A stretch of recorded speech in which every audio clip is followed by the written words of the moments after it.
Ya, kita membaca kitab Amsal. Amsal 18 ayat 1 sampai dengan 4. Demikian firman Tuhan. Orang yang menyendiri mencari keinginannya. Marahnya meledak terhadap setiap perkembangan. Orang bebal tidak suka kepada pengertian. Hanya suka membeberkan isi hatinya. Bila kefasikan datang, datanglah juga penghinaan. Dan celah disertai cemooh. Perkataan mulut orang adalah seperti air yang dalam. Tetapi sumber hikmat adalah seperti batang air yang mengalir. Ya, amin. Ya, saya mendapatkan pengertian dari pembacaan yang saya baca pagi hari ini.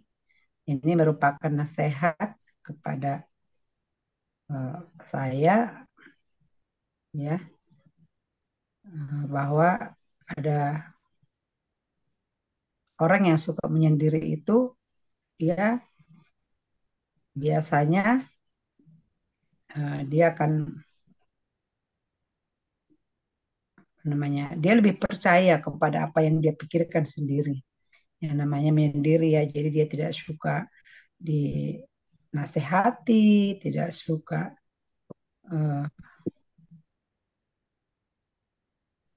ya belajar ya seperti itu, sehingga dikatakan marahnya meledak terhadap setiap pertimbangan, ya. Dan ini nasihat ya, bahwa jangan seperti orang bebal ya, yang tidak suka kepada pengertian ataupun itu tidak mau belajar, tidak bisa dikasih saran. Nah, sehingga orang yang demikian itu, atau orang yang tertutup ya kalau bahasa sekarang, kalau orang yang tertutup itu dia akan mempunyai pendapat sendiri gitu ya. Dan katakan bahwa perkataan mulut orang adalah seperti air yang dalam, tetapi sumber hikmat adalah seperti batang air yang mengalir ya. Jadi ya intinya saya diingatkan bahwa setiap apa yang kita katakan atau kita perkatakan itu, kita lebih baik belajar dari hikmat ya, meminta hikmat Tuhan, karena dikatakan sumber hikmat itu seperti batang air mengalir, maksudnya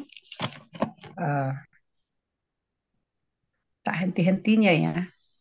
Nah, tapi intinya apakah kita mau belajar dari hikmat tersebut. Itu saja yang saya dapat. Jadi tetap belajar, meminta hikmat Tuhan, sehingga kita menjadi orang yang berhikmat dan tetap menyenangkan hati Tuhan. Baik, itu yang saya dapat pagi hari ini. Tuhan Yesus memberkati. Silakan lanjut Ibu Titmawar.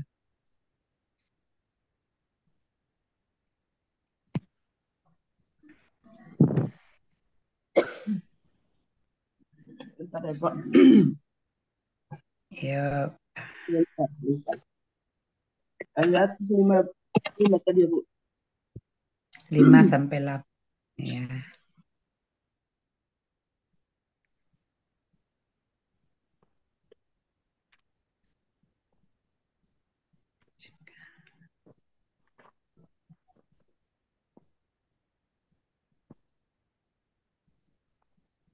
Berpihak kepada orang fasik dengan menolak orang benar dalam pengadilan. Bibir orang bebal menimbulkan perbantahan dan mulutnya berseru meminta pukulan. Orang bebal dibinasakan oleh mulutnya, bibirnya adalah jerat bagi nyawanya. Perkataan pefitnah seperti sedap-sedapnya yang masuk ke lubuk hati. Nah, yang saya bisa ambil dari firman ini, yaitu di ayat yang ke-6 ya. Dibuat situ, bibir orang bebal menimbulkan perbantahan dan mulutnya berseru meminta.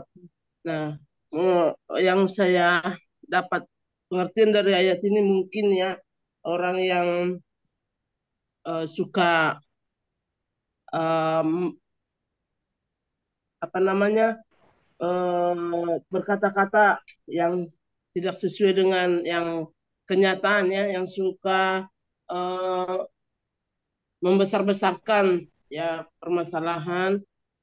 Jadi ibaratnya uh, bisa dikatakan kayak pemecah belah gitu ya. Jadi suka Hmm. mm, menceritakan, suka yang hal-hal yang tidak sesuai ya keadaan yang sebenarnya. Terus di ayat yang ke-7, orang bebal dibinasakan oleh mulutnya. Bibirnya adalah jerat bagi nyawanya, yaitu di ayat 7 tadi ya. Nah, dibinasakan oleh mulutnya, bibirnya adalah jerat. Nah, berarti dari mulut, dari perkataannya ya, yang selalu berlebihan, yang tidak selalu berkata dengan yang tidak sebenarnya. Mungkin ya dari perkataannya, dari mulut kita sendiri ya, bisa menjerat kita, bisa menimbulkan masalah bagi kita ya. Jadi yang saya ambil kesimpulan di sini, melalui mulut kita, melalui bibir kita, artinya dalam berbicara, jadi kita usahakan selalu berbicara hal-hal yang baik dan yang sesungguhnya. Itu aja Bapak Ibu. Amin. Yes. Terima kasih Ibu Timawar. Lanjut Ibu Juhaini yang ke-9 sampai 12. Ya, ayat 9. Orang yang bermalas-malas dalam pekerjaannya sudah menjadi saudara dari si perusak. Nama Tuhan adalah menara yang kuat. Kesanalah orang benar berlari dan ia menjadi selamat. Kota yang kuat bagi orang kaya ialah hartanya, dan seperti tembok yang tinggi menurut anggapannya. Tinggi hati mendahului kehancuran, tetapi kerendahan hati mendahului kehormatan. Dan apa yang saya paham dalam firman ini, orang yang malas adalah orang yang malas untuk beribadah. Dia pandang ringan dengan ibadahnya. Tetapi orang yang benar ini adalah orang yang mencari Tuhan karena untuk mendapatkan keselamatan. Tetapi orang yang malas untuk beribadah ini adalah orang yang semata-mata untuk mencari kekayaan. Dan kekayaan itu adalah satu tembok bagi dia, karena kekayaan itu adalah satu kebanggaan bagi dia. Tetapi bagi orang yang rendah hati ini adalah orang yang bijaksana dan orang yang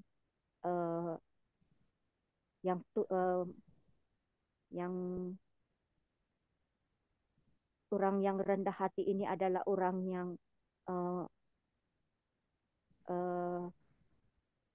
yang ada kerinduan untuk bertobat. Jadi orang yang hati ini adalah orang yang selalu merendahkan diri dari apa yang mereka sentiasa dipandang rendah, tetapi hati mereka ini ada kehormatan untuk yang mendahului daripada pertobatan. Jadi itulah pengertian saya. Terima kasih. Amin. Ya, makasih Bu Juhaini, luar biasa ya. Haleluya. Lanjut Ibu Lydia Lalang yang ke-13 sampai dengan 16. Silakan Bu.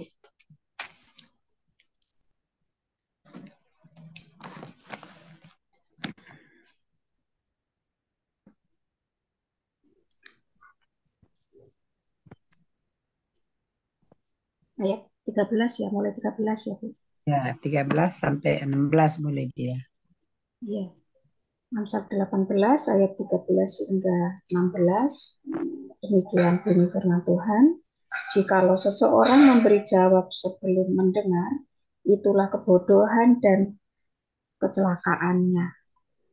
Orang yang bersemangat dapat menanggung penderitaannya, tetapi siapa akan memulihkan semangat yang patah?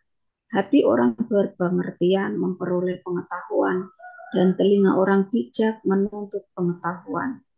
Hadiah memberi keluasan kepada orang, membawa dia menghadap orang-orang benar. Sampai 16 ya Bu? Ya, betul. Ya, saya mendapatkan pengertian justru di ayat yang ke-14. Jadi ini seperti nasihat buat saya. Apa yang saya alami, terkadang juga saya mengalami kemunduran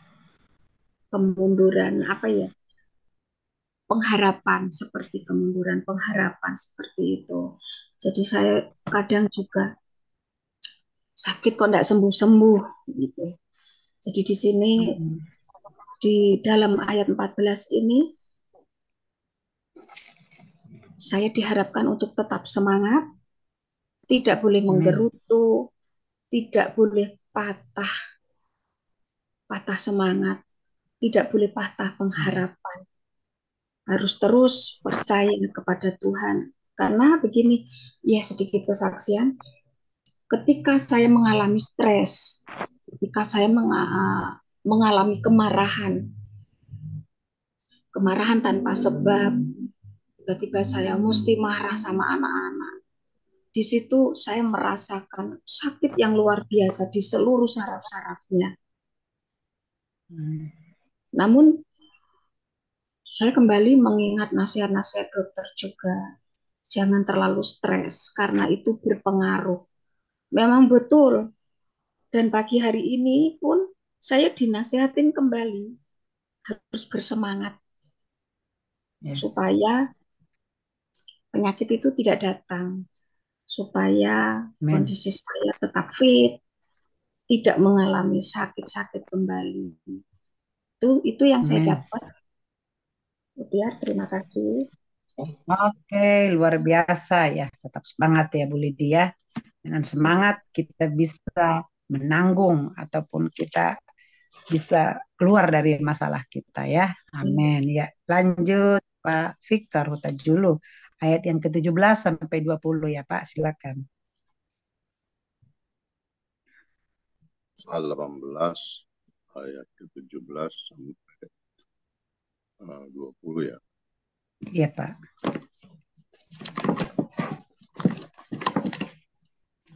Dan firman Tuhan, pembicara pertama dalam suatu pertikaian nampaknya benar. Lalu datanglah orang lain dan menyelidiki perkaranya. Kemudian mengakhiri pertengkaran dan menyelesaikan persoalan antara orang berkuasa.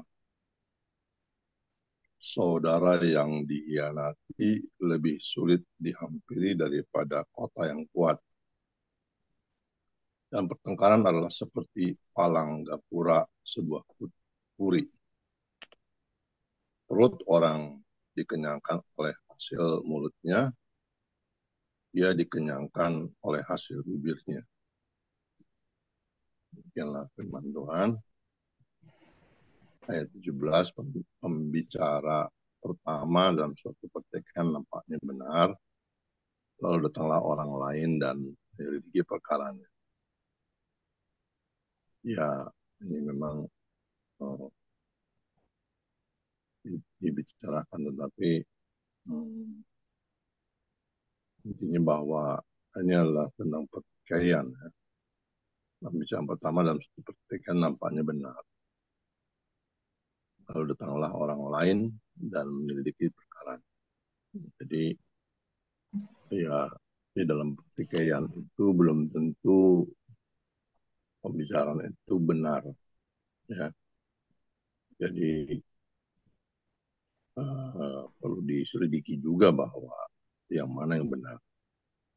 Saya menarik ini terkait dengan Indonesia bicara tentang mau mendamaikan Israel, tetapi dia berpihak kepada satu pihak, ke Palestina saja. Ya itu nggak akan bisa mendamaikan, ya kan? Jadi kita kalau dia mau mendamaikan Israel dan Palestina, maka Indonesia harus berteman dulu dengan kedua pihak, baru bisa mendamaikan. Jadi sangat lucu dan aneh jika Indonesia mau mendamaikan, tetapi dia hanya membela Palestina, tapi membenci Israel. Itu sebenarnya bukan mau mendamaikan, tetapi mau ikut bermusuhan, tetapi tetap di pihak Palestina. Jadi mana mungkin orang Israel akan mendengar apapun yang dikatakan oleh Indonesia. Tapi saya kadang-kadang geli melihat Indonesia maupun Menteri Luar Negeri yang menyuarakan gencatan senjata, menyuarakan ini. Sebenarnya baik diam aja dah kalau memang dia memang satu pihak. Ya itulah jadi kadang-kadang di tingkat negara aja maaf nggak pakai otak gitu. Nah, itu. Jadi memang kalau di dalam pertikaian itu kadang-kadang otak nggak dipakai. Gitu ya. Ayat 18 undian mengakhiri pertengkaran dan penyelesaian persoalan antara orang-orang berkuasa dan menyelesaikan persoalan-persoalan antara orang-orang berkuasa. Undian, jadi mungkin pada zamannya mungkin ya ada perkara pertengkaran itu diselesaikan undian. Saya tidak tahu kasusnya untuk saat ini seperti itu ya. Cukup menarik menurut saya ini. Mungkin saya belum menemukan di zaman hari saat ini undian mengakhiri pertengkaran dan menyelesaikan persoalan antara orang-orang berkuasa. Tapi menurut saya ada satu hal begini, bahwa persoalan nggak usah jauh-jauh di gereja ataupun di komunitas ya, itu kadang-kadang ketidakadilan. Jadi misalnya kayak di gereja kami itu uang yang mengalir itu 1 tahun bisa 4 miliar. Dan di situ ada order sebenarnya, misalnya contohnya catering dan sebagainya. Nah itu kadang-kadang hanya pengurus yang punya relasi dengan pengurus saja, sehingga hanya catering tertentu saja yang dipakai gitu. Nah jadi tidak ada keadilan, padahal di jemaat itu banyak yang punya catering, saya contoh. Jadi ini menurut saya cocok juga ini. Ya bagusnya mesti ada 10 ya diundilah kalau perlu gitu kan. Sehingga tidak terjadi pertengkaran gitu loh. Atau sistem arisan ya kan, digilir gitu loh. Jangan hanya itu lagi. Ya contoh lah. Nah, jadi mungkin disinilah cocok gitu, undian mengakhiri pertengkaran dan menyelesaikan persoalan antara orang yang berkuasa. Jadi kita kasih tahu ke yang berkuasa ya, kalau nggak gitu ya udah bikin undi aja lah gitu kan, daftarkan semua yang siapa yang berminat ya kan, diundi atau di tender gitu kan. Jadi itu menyelesaikan persoalan, itu ajas keadilan. Jadi memang menarik. Indonesia saat ini lagi dengar-dengar kampanye. Lalu kalau kita perhatikan ada peserta kampanye capres itu yang mengisukan keadilan. Jadi memang salah satu konflik adalah merasa rakyat itu tidak merasa kami nggak adil gitu, ya kan? Contohnya katakanlah di Papua pembangunan nggak seperti hebat di Jawa ini, gitu kan? Dan contohnya nggak usah jauh-jauh lah di Tapanuli itu pembangunan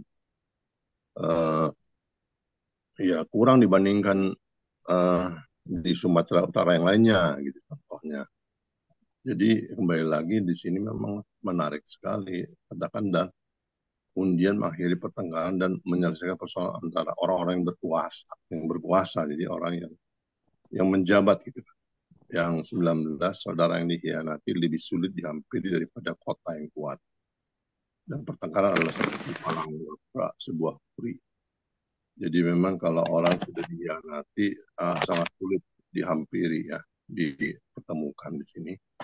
Pertengkaran seperti palang gapura sebuah puri. Jadi pertengkaran itu menyebabkan dipalang ya, jadi sulitlah untuk berkomunikasi gitu ya gara-gara pertengkaran itu. Jadi makanya saya pernah bilang bahwa jika ada satu pertengkaran di situ sebenarnya kita sedang mempersilahkan iblis membuatkan ladangnya. Silakan hai iblis bikin ini ladang, kau tanamkan apa saja, gitu kan? Tanamkanlah kebencian, kegeraman, isu apa semua, akhirnya tambah banyak lagi. Nah, tetapi kita berdamai dan melepaskan pengampunan, maka ladang itu tidak ada lagi, sehingga iblis tidak bisa lagi menanam apapun di pikiran kita. Ayat 20, perut orang yang dikenyangkan oleh hasil mulutnya, dia dikenyangkan oleh hasil bibirnya. Ya memang menarik ya. Perut orang yang dikenyangkan oleh hasil mulutnya dan dia dikenyangkan oleh hasil bibirnya. Artinya banyak hal, apalagi sales ya. Perkataan itu penting. Dan perkataan itulah dia bisa mendapatkan hasil. Dulu waktu kami agen asuransi, ya intinya ngobrol gitu ya, buka pembicaraan sama orang, akhirnya closing istilahnya kan. Jadi memang benar di sini jauh mungkin 4.000 tahun yang lalu ya kalau Amsal ini ya bisa hebat ya. Jadi memang luar biasa firman Tuhan Alkitab ini ya. 4.000 tahun yang lalu itu pakai sampai hari ini. Bayangkan aja dengan pembicaraan dengan mulut kita, dengan bibir kita bisa mendapatkan uang dan bisa mengenyangkan perut kita, cukup untuk makan kita hanya dengan manajemen bagaimana kita promosi. Itu saja. Terima kasih. Ya, makasih Pak Victor ya, luar biasa ya hari ini diberkati. Kita juga sangat diberkati yang mendengarkan. Lanjutkan Pak Surbakti sekalian menyimpulkan firman pada pagi hari ini. Kami persilakan. Ya, saya baca ayat 21. Ya. Hidup dan mati dikuasai lidah. Siapa suka mengemakannya akan memakan buahnya. Siapa yang mendapat istri mendapat sesuatu yang baik, dan ia dikenan Tuhan. Orang miskin berbicara dengan memohon-mohon, tapi orang kaya menjawab dengan kasar. Ada teman yang mendatangkan kecelakaan, tapi ada juga sahabat yang lebih karib daripada seorang saudara. Jadi, dari ayat ini kita bisa melihat ya, ini berbicara tentang hubungan sesama. Ya, karena banyak problem manusia, yaitu hubungan sesama itu tidak mulus. Nah, lewat Amsal ini kita bisa belajar bagaimana menggunakan hikmat sehingga hubungan sesama itu menjadi baik. Jadi kita belajar menghemat Tuhan dari perkataan dan tindakan kita itu mendatangkan kebaikan bagi orang yang mendengarkan.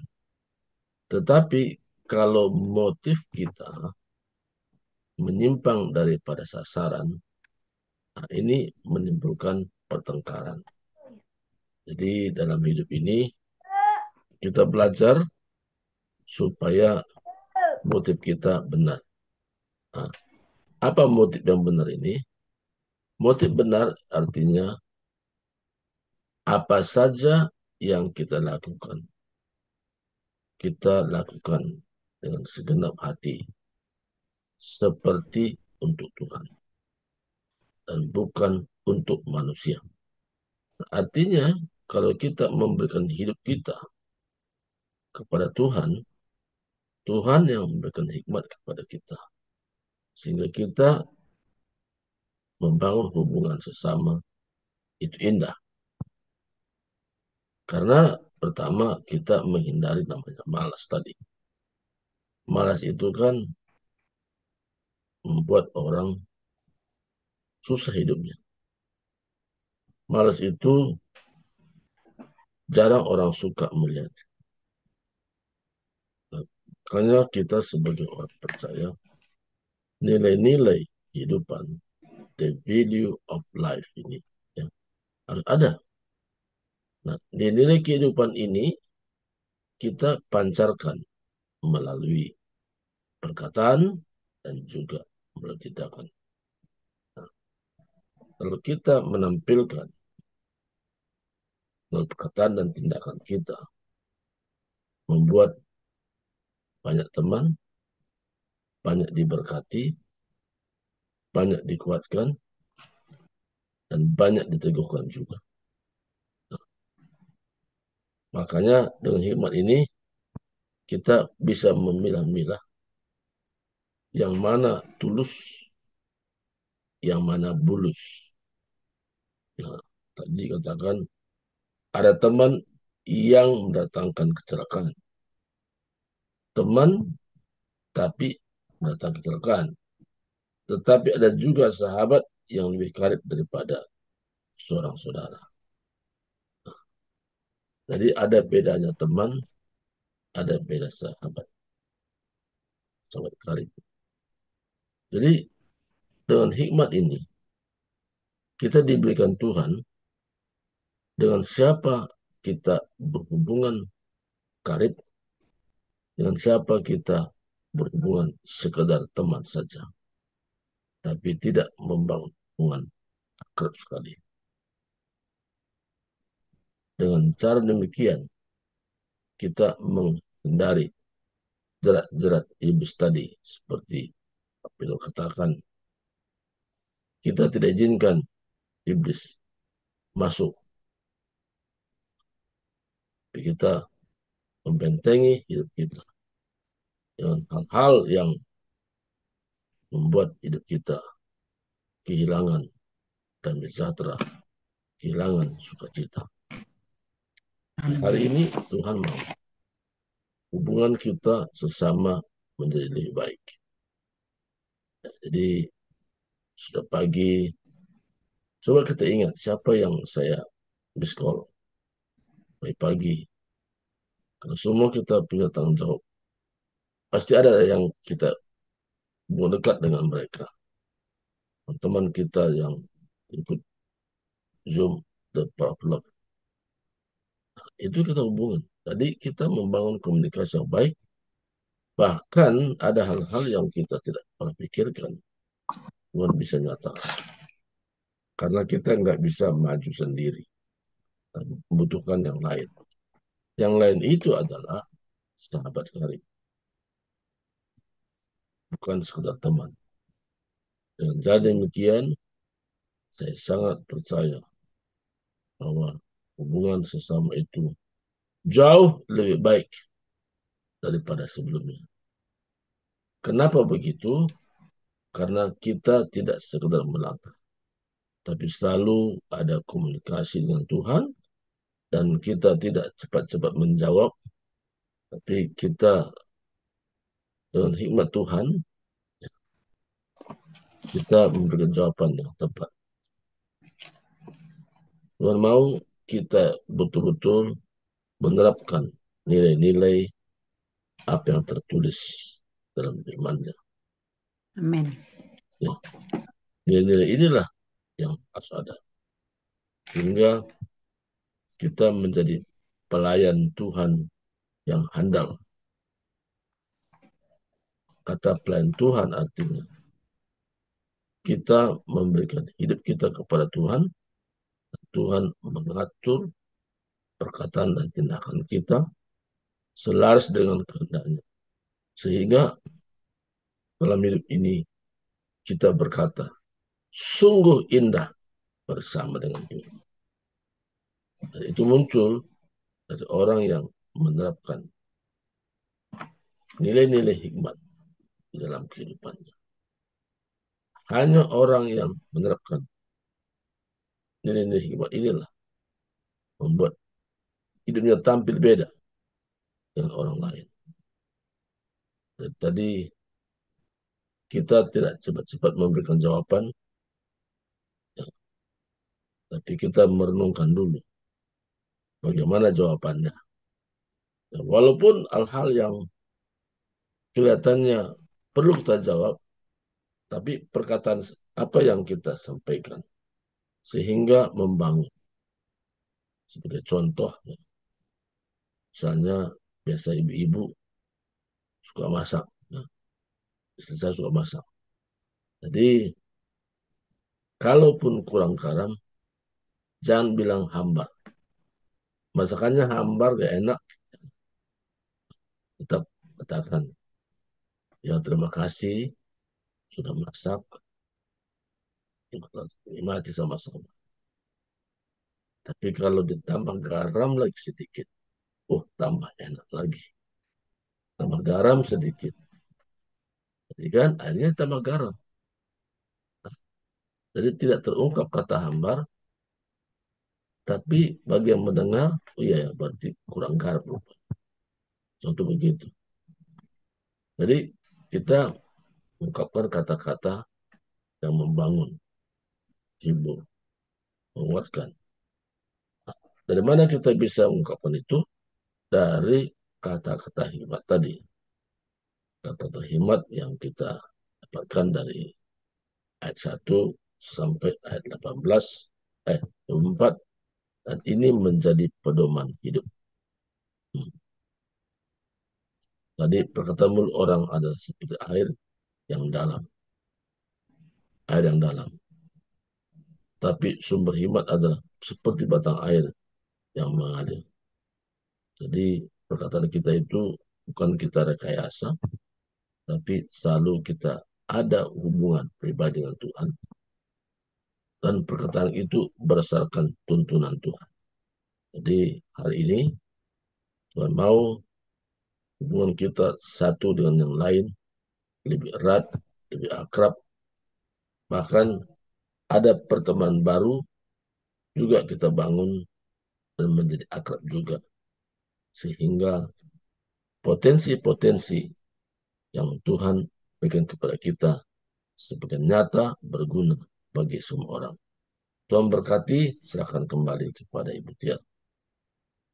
Ya, amin, amin. Baik, terima kasih hambanya dan kita semua yang sudah bersharing pagi hari ini, sudah membaca firman Tuhan dan mendapatkan rema ya, luar biasa.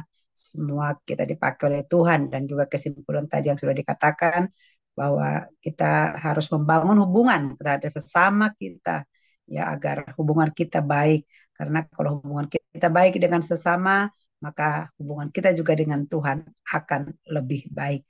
Karena kita ada damai sejahtera dan motivasi kita dikatakan tadi, hendaknya motivasi yang benar, yaitu motivasi yang selalu mengandalkan Tuhan dan melakukan segala sesuatu itu seperti untuk Tuhan dan Perkataan kita hendaknya membuat orang di sekitar kita.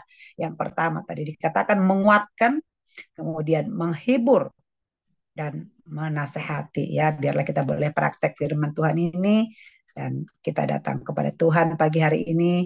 Kita hari ini adalah acaranya doa berantai. Nanti kita akan berdoa apa yang Tuhan taruh di hati kita. Nanti yang pertama nanti berdoa Ibu Mawar, nanti dilanjutkan Ibu Juhaini, kami berikan kesempatan ya 22 menit. Kalau tidak nanti langsung dilanjut ada Pak Victor atau Ibu Dewi, baru nanti terakhir Ibu Lydia Lalang dan doa berkat oleh hambanya Pastor Surbakti. Baik, sekarang kita akan datang kepada Tuhan. Kita akan sembah Tuhan, kita mengucap syukur buat pagi hari ini, buat firman-Nya yang indah, yang luar biasa. Mari kita satukan hati kita, nanti setelah penyembahan ini saya serahkan kepada Ibu Timawar. Apa yang Tuhan taruh di hati kita, mungkin masalah pribadi kita, bawa kepada Tuhan, kita sama-sama mendukung. Atau mungkin keluarga kita, orang tua kita, apa saja yang Tuhan taruh di pagi hari ini. Mari datang kepada Tuhan, kita minta hikmat Tuhan, agar apa yang kita sampaikan berkenaan di hati Tuhan, dan kita sama-sama mendukung di dalam doa kita. Haleluya, haleluya. Syaralabaya syekatakaraya haleluya. Terima kasih Tuhan. Terima kasih Bapak. Terima kasih Yesus buat pagi ini. Engkau baik. Engkau sangat baik dalam kehidupan kami Tuhan. Kami tak dapat membalas kebaikan-Mu. Nasihat demi nasihat Bapak yang menguatkan kami di setiap pagi lewat ibadah kami. Kami mengucap syukur Bapak. Mengucap syukur buat apa yang Tuhan kerjakan dalam kehidupan kami. Terima kasih Tuhan. Pagi hari ini kami diingatkan agar kami mencari hikmat Tuhan, agar kami belajar dari Tuhan, agar dalam setiap tingkah laku kami boleh berkenan di hadapan Tuhan dan menguatkan sesama kami, menghiburkan teman-teman kami, bahkan menasehati mereka. Kami boleh saling menasehati, saling mendukung, dan saling mendoakan. Kami bisa melakukannya hanya karena kuat kuasa-Mu, karena Roh Kudus-Mu yang menyertai kami. Haleluya, haleluya. Terima kasih Bapak. Ya Rabaya Shikataka saya nambaya. Haleluya, haleluya. Urapi setiap anak-anak-Mu. Ajari anak-anak-Mu berbicara kepadamu. Ajari kami Tuhan menyampaikan isi hati kami yang terdalam Tuhan. Ini hidup kami Bapak. Ini hati kami di pagi hari ini. Kami datang kepadamu. Haleluya, terima kasih. Engkau yang terhebat dalam hidup kami. Engkau yang dapat menolong kami. Engkau sumber pengharapan kami. Sumber sukacita kami, Bapak.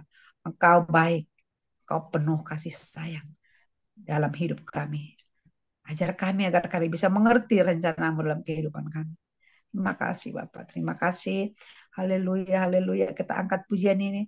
Sungguh indahkah Tuhan, menara kekuatan, Kau sumber pengharapan bagi setiap hati yang terluka. Sungguh indah Kau Tuhan, penuh kasih dan sayang. Kau sumber pengharapan bagi setiap orang yang membutuhkan. Sekali lagi katakan sungguh indah Kau Tuhan, menara kekuatan, Kau sumber pengharapan bagi setiap hati yang terluka. Sungguh indah Kau Tuhan, penuh kasih dan sayang. Kau sumber pengharapan bagi setiap orang yang membutuhkan. Kau sumber kekuatan, pengharapan. Kau sumber pengharapan, sumber kesembuhan. Kau sumber kesembuhan bagi setiap orang yang membutuhkan. Haleluya, haleluya. Benar Bapa, Engkaulah sumber kekuatan kami. Engkaulah sumber sukacita kami, sumber kesembuhan kami, sumber pemulihan kami. Engkau yang membebat kami, Engkau yang memeluk kami dari hari ke hari. Teristimewa di pagi hari ini. Terima kasih buat firman-Mu. Ajaib Kau, dahsyat Engkau, perkasa Engkau dalam hidup kami. Engkau tidak pernah merencanakan yang tidak baik bagi kami. Engkau selalu berencana agar hidup kami baik, damai, sejahtera, dan rancangan-Mu indah, masa depan yang indah Engkau sudah siapkan bagi setiap kami. Dalam nama Yesus kami mengucap syukur.